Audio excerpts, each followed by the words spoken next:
যেই সরকার আমার নবী মুহাম্মদ সাল্লাল্লাহু আলাইহি ওয়াসাল্লামের সম্মান রক্ষা করতে পারবে না, ওই সরকার আমরা মানি না।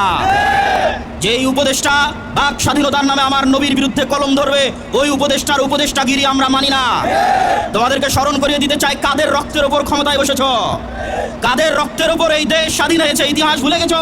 1757 সাল নবাব সিরাজউদ্দৌলার সেই পলাশির আম্রকাননের ইতিহাস থেকে শুরু করে 1831 সালের বালাকোটের ইতিহাস থেকে শুরু করে 1857 সালের সিপাহী বিদ্রোহ থেকে শুরু করে 1947 সালের দুই দ্বিজাতি তত্ত্ব থিওরির উপর ভিত্তি করে মুসলমানদের আলাদা স্বাধীন রাষ্ট্র আন্দোলন থেকে শুরু করে 52 ভাষা আন্দোলন থেকে শুরু করে 71 স্বাধীনতা আন্দোলন থেকে শুরু করে 24 জুলাই আন্দোলন পর্যন্ত যত রক্ত ঝরেছে তার 90% বেশি রক্ত এদেশের মুসলমানেরা দিয়েছে।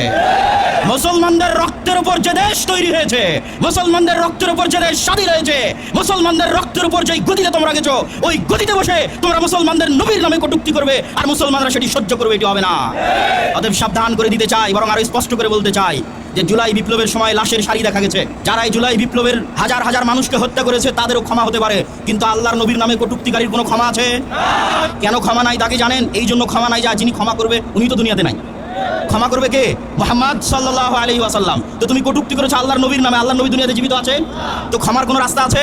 ক্ষমার কোনো রাস্তা নাই। অতএব তোমরা জুলাই বিপ্লবের সময় যেমন লাশের সারি দেখেছো, বাংলাদেশের 16 কোটি মানুষ আর 3 থেকে 3.5 কোটি আহলে হাদিস তারা আল্লাহর নবীর সম্মানের জন্য, ইজ্জতের জন্য ওই রকম লাশ নিহত হয়ে যাবে, তবু আল্লাহর নবীর সম্মানকে রক্ষা করেই ছাড়বে ইনশাআল্লাহ।